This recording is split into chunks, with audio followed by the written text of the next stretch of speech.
Insomma, non è che sia molto edificante, diciamo così, perché dobbiamo tornare ad approfondire la tematica delle violenze in ospedale, aggressioni al pronto soccorso, reazioni spropositate di persone che magari sono state anche curate dal personale dei pronto soccorso. È una questione non nuova, una questione che è tornata d'attualità soprattutto nel veronese dopo gli ultimi fatti che vi abbiamo ampiamente documentato, e allora mi collego e ringrazio per la disponibilità con Stefano Gottardi, che è il segretario generale della UIL FP Veneto. Eccoci qua. Intanto vediamo se ci sentiamo, se va tutto bene il collegamento. Grazie e buongiorno. Funziona tutto perfettamente. Dunque è un problema che non si è risolto, che in parte è stato risolto ma è tornato d'attualità dopo le ultime vicende che vi abbiamo raccontato. Si può fare di più? È stato fatto qualcosa? Intanto la fotografia su violenze in ospedale, in particolare in pronto soccorso, non solo a Verona, ma è un problema. Noi naturalmente trattiamo il Veneto, è un problema regionale, ma direi anche non solo. Restiamo al Veneto. Gottardi. Sì, infatti è un problema che non è solo chiaramente di Verona, dove ci sono stati gli ultimi fatti, ma di tutta la regione Veneto, per non parlare d'Italia. Però ci troviamo di fronte a una situazione che ha generato paura da parte del personale che lavora nel pronto soccorso, perché oltretutto ci sono state anche delle aggressioni prima di arrivare al lavoro. Quello che è successo l'ultima volta è proprio il giorno conseguente a quel fatto, dove una persona si è fermata tutto il giorno e ha tenuto sotto scacco il pronto soccorso. Allora bisogna trovare una soluzione.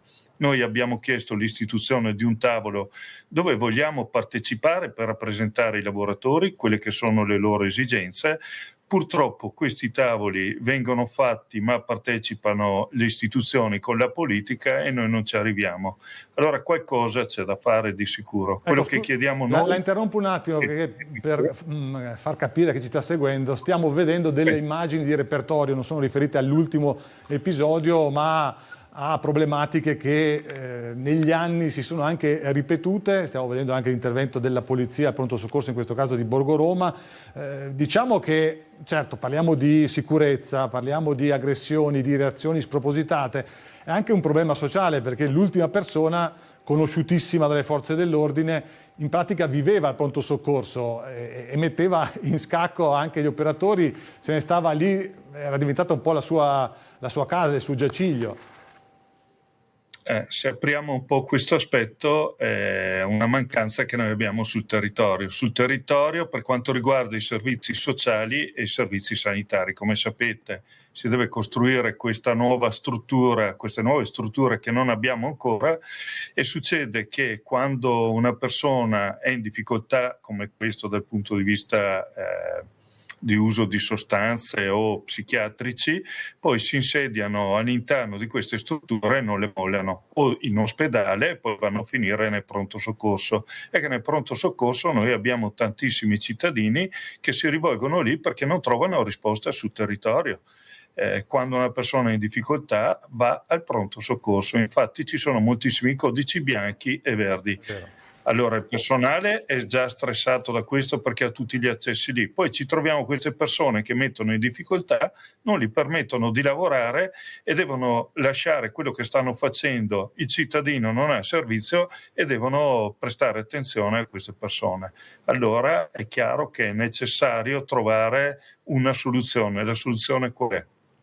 Quella di avere un posto di polizia fisso, soprattutto nei pronto soccorsi che sono nei grandi hub, come quello di Verona, come quello delle città principali del Veneto, perché lì c'è proprio bisogno. Noi dobbiamo permettere ai professionisti sanitari di lavorare in sicurezza e di lavorare bene e dare risposte ai cittadini, perché poi vanno a rallentare il lavoro e noi sappiamo che molte volte bisogna aspettare molto e molto tempo, e questo cosa crea? Crea disagio nelle persone, nervosismo, e partono tutta quella serie di violenze verbali che succedono giornalmente, e poi ogni tanto anche succede un qualcosa di più.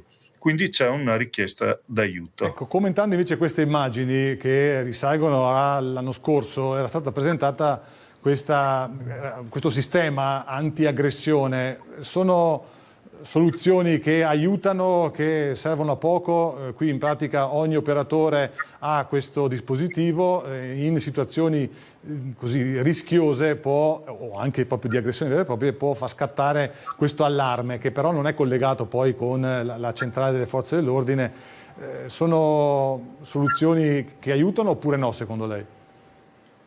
Allora, questa è una soluzione che è stata decisa dalla Regione Veneto e dopo ogni azienda ha cercato di trovare uno strumento, come in questo caso si tratta di un apparecchio con un pulsantino, oppure in qualche altro caso tipo un orologio che non sì. sono collegate alle forze dell'ordine. È chiaro che richiamano un'attenzione all'interno del pronto soccorso, però sappiamo che non è la soluzione decisiva, perché non lo viene ritenuto proprio dagli operatori.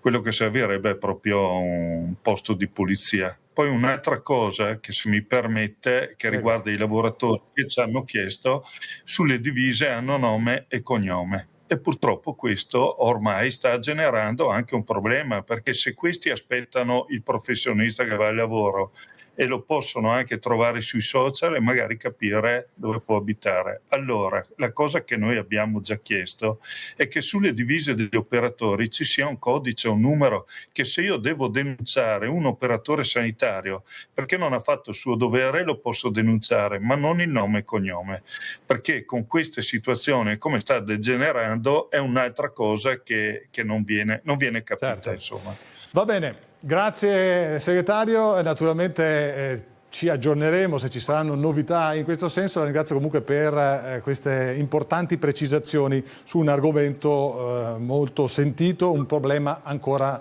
non risolto. Arrivederci. Grazie a voi di parlarne, arrivederci. Senz'altro, allora adesso